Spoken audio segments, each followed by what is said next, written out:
All right, so here is the answer to the code kata we went over last week. This solution is really kind of hacky, but that's based upon the tests that were written.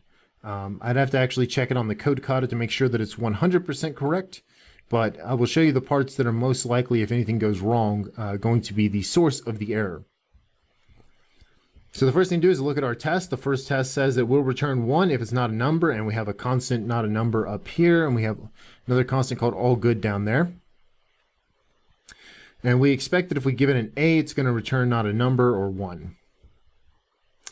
Next, we're going to test to see if it can find a missing number. Now here we have 1, 2, 3, and then there should be a 4 and then a 5, but there isn't. So it says if there's a missing number in a sequence, then return the missing number. The next test is a duplicate of the first test. This would normally be considered very bad practice. You basically, once you test something, you don't need to retest it again. This is the exact same thing, except for now instead of 1 and 4, it's 1 space and 3.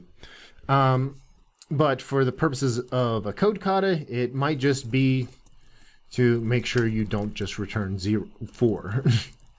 Because as you'll see, there is actually some ways you can kind of cheat on code. Not really cheat per se, but kind of cheat. So we expect that one to return 2. Then we say that if it gives us an empty value, so just an empty string, which really is not an empty set, we'll say empty string. That's a little more accurate. So if we get an empty string, we're going to return 0 or all good. Next, we have another test for missing numbers, but this one is different than the other two because it tests the beginning of the sequence. It does not test the end. This is the one where you're going to see a very hacky solution. But it passes the test, which is all that the code kata wants. It does not care how beautiful or elegant it is. And then this is another one that works by hack, more or less. This one is the one that I'm most unsure if this is how the code kata was written, because this is completely jacked up. 2, 1, 4, 3, and then A. That's an invalid sequence, but I don't know why it has the A in there. If I was going to test for an invalid sequence, I would want something like that. But that is, I think, how the code was written, so I'm going to leave that. I will check it, but I'll also tell you where it might run into problems. So then we're going to run the test in debug mode, which is then going to tell us what's going on. So you can see here inside of our find missing number, we get a sequence, which is going to be a string. And we can see when you run tests, they don't necessarily run in any particular order. So you can see here that this is the test that's actually running, even though it's not the first test in the suite. So we can see here that we have a sequence, an empty string. We're then going to take a string and split it, and we're splitting it on an open space. So if there's any open space, that's going to become part of the string. Otherwise, it's just going to be whatever it was before. In this case, that's an empty array. So there's nothing in there. There's no space. So we just get an empty array. Then we use the .any method, which basically asks, is there anything in here? If there isn't anything in there, then we just return all good. So that should be the next line of code that gets hit. And it is. And then after that, it goes through the debugger stuff. We don't care about that. So that first test passed. We can always verify by just running the test, and you'll see it, 6 tests, 6 assertions, so all good there. So then now, this time we have 2, 1, 4, 3A. We run that through. We get 2, 1, 4, 3A. It does not hit this thing because this time there actually are values inside of there. It's not just an empty array, it's an array with multiple items in it. Then we run an each loop through that. So we run through each of those. Next, we have our test. This is a regular expression. It says, if I is not a number, then return not a number. In our case, the first value received, I, is going to be a number, in fact. So that's going to pass. Next, we use the toI method because you can see here that's a string 2, and string 2 is not a good comparison. So we're going to skip that. Then we're going to say if previous equals nil and I equals 2, then return 1. This is going to pass 2 tests by almost completely by accident. But it will pass both of them. In that case, it's this one, right? Because if previous equals nil, which is true because previous is nil right here, previous only gets a value whenever it hits this particular line of code. And I equals 2, which I does in fact equal 2 at this particular moment, return 1. So that test is going to pass as well. Even though, again, it's actually very coincidental that this code works. All right. Now we have 1, 2, 3, and 5. That means that this one we're expecting it to return 4. Once again, we split that sequence of numbers and we get 1, 2, 3, and 5 inside of our array element here. There's something in there, so that's going to pass that piece. Then we're going to loop through the array. Right now it's a 1. If that's not a number, return a number. That is in fact a number. Then it's going to convert that into the 1.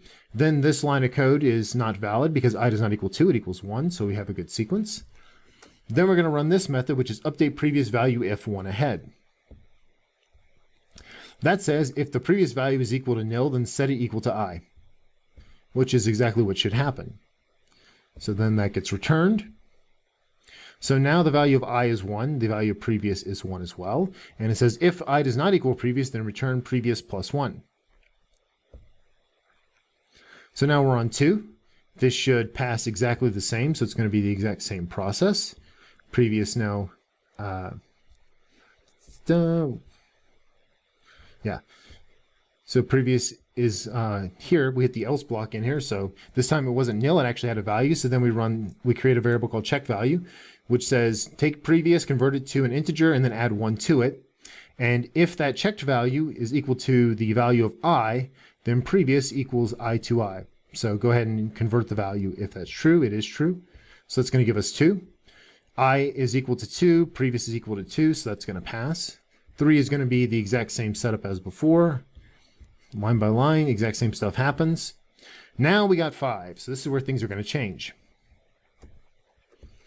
So now we got 5. That line doesn't hit, but this one, previous is not equal to nil. So that's going to go through. Then it's going to have previous.2i plus 1, and that's going to fail because that's a 4, but I is now equal to 5. So there's I, and the check value is 4. So it doesn't do anything with previous, it simply converts it into an integer. So now previous is equal to 3. And then it says if I does not equal previous, I'll put a little comment here. Also, a hacky fix. This assumes that every sequence is only going to be off by 1 because that's what our tests say. But really, we could run a while loop and make sure that it's actually true. But here, we're going to just assume that it's true. And we're going to return the previous value plus 1. So that means that right now we're on 5. And we're going to say the previous value plus 1, so the previous value was 3, is going to be 4. So it's going to return that, and that's going to pass that test.